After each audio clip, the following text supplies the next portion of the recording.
Hey guys, welcome back to the crypt. Today I wanted to have a little discussion about book reviews. If you guys have followed me for any length of time, you've definitely noticed that I haven't done a book review in, well, pretty much a year. And there's lots of reasons for that. The first of being just time restrictions. Those book review videos take double to triple the amount of time for me to create than other things because they go through extensive script rewriting. But in addition to that, I also haven't really had the opportunity to read very many indie books that I feel like I should be reviewing. And I'll touch a little bit more on that later. But the main topic about this was brought up because about a month or so ago, I received a comment on one of my older book review videos that pretty much boiled down to, the reason you aren't popular is that you review other authors' work, which is really unprofessional as it's a field you want to be in as well. That's not exactly what the thing said, but it pretty much boiled down to that. Actually, that reads a little nicer than the actual comment itself. It kind of made me wonder because there is a very strong resistance in the online writing community against reviewing books when we ourselves are writers. And that is especially true here on YouTube, specifically on AuthorTube I've noticed, but even general WritingTube kind of has this weird thing about if you're a writer, whether or not you have a right to be making reviews. The question for this chat is, should writers post their impressions, ideas, and opinions on books publicly? Specifically, if those thoughts and opinions are considered negative or critiquey in nature. Now, the reason this is kind of an interesting idea for me is because I have been an avid reader for years. I've always been reading since I was a kid. Like, I used those pizza tickets I got during the summer. If you guys know the Book It program, for anyone not in the US, Book It program was if you read a certain number of books and reach certain goalposts, you could get a coupon for a free personal pan pizza at Pizza Hut. And that was encouraging literacy in the schools. For me personally, I read so many books. I would max out my library card. I would check out the max limit every single time. And even then, I would usually finish the books before I was able to go back to the library. I consumed books at an alarming rate. And I loved it. And when I went into university and took literature courses, I burned through those as well. And I learned the art of critiquing and analyzing the things in front of me. Why do I like it? Why do I not like it? What could make it better for me personally? Would that make it better in general, or is that just a personal preference? I really learned to love that. I enjoyed analyzing the things I was reading and reflecting on them, and that's something that I've continued to do now as an adult. And it's just as much of a part of me as my writing is. So my initial knee-jerk reaction to that comment was, oh my God, I don't want to stop talking about things I like and dislike because that is also a part of me and part of my experience. And I don't like shutting that off simply because I'm also a writer. That just didn't make sense to me. However, when I thought more about it, I realized there is nuance to this. So going into it, when we think about what is normal in any industry, we tend to look at professionals who have been in the field for a while. So in this case, looking at big profile authors that have been around for years, like Neil Gaiman. And you'll notice that Neil Gaiman doesn't really mention a lot of his preferences of books. When he does, it tends to be only positive. And to be fair, there's logic behind this kind of a move. Often authors, they go to events together, they work in the similar publishing houses. Office politics 100% extends into their field just as much as it extends to fields that I've been in the corporate world as well as a teacher. So on the surface, this seems to be a good argument against authors posting critiques. Except that I, once again, am a lit major, and historically speaking, authors throughout history have had various means to show their displeasure with each other's work.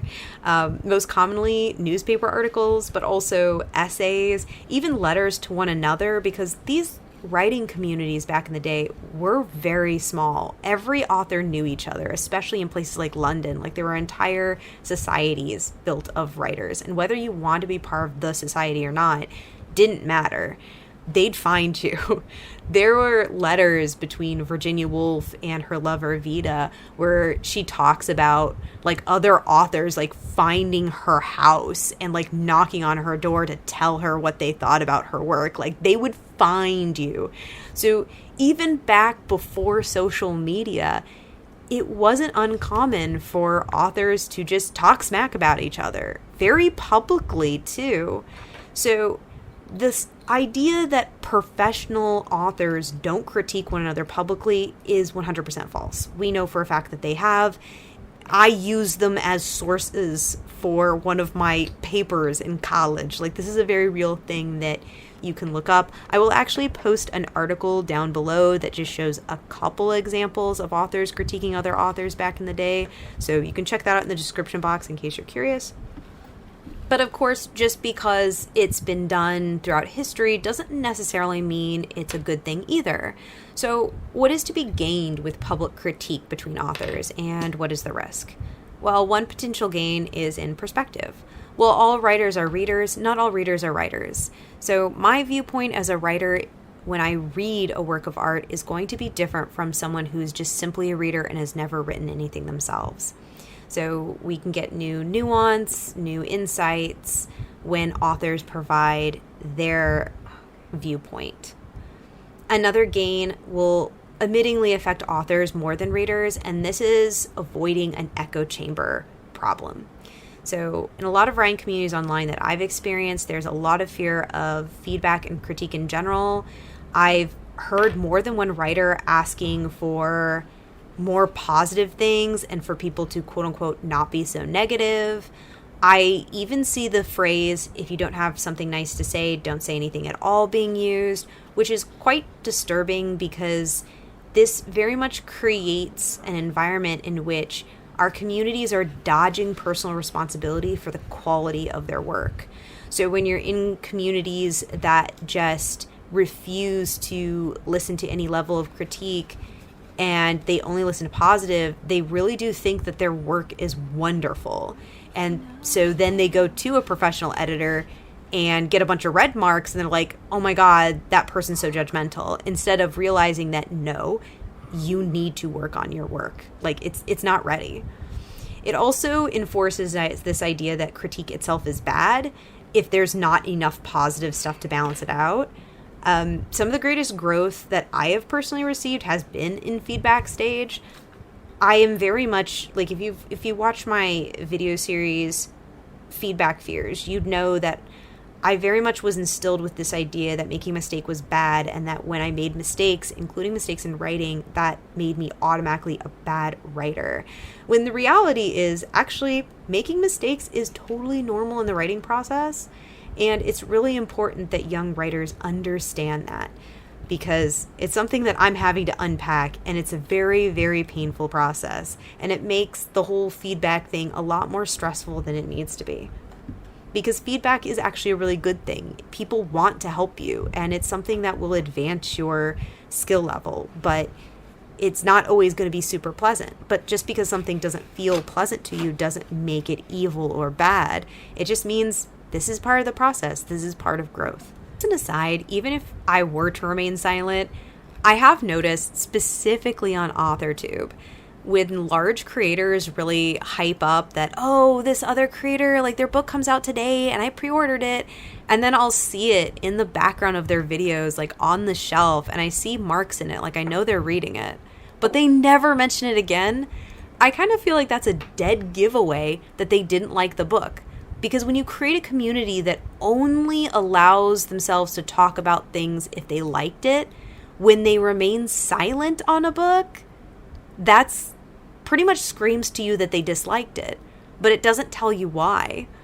So it's just, I don't know, it feels almost more shady. I don't know. I don't think it's as sneaky as they think they are being. Like, I know when you dislike a book, it's very obvious because you never say anything about it again. You can't just hype and hype and hype and hype a release for a fellow author, and when it finally gets launched, be dead silent about it. Like, that to me is quite telling, because you were so excited before the launch and then it launched and there's nothing. So what happened? Also, at the same time, I can understand about impact, because it's not uncommon for things online to be taken out of context and just spiral out of control. We've all seen it happen. So where should a line be drawn? I don't know. I really don't. My personal opinion for me and my channel is, if it doesn't breed discussion and if I don't learn something from it that I can share with you guys, it's not worth me taking the time to make a script, film it, edit, and upload.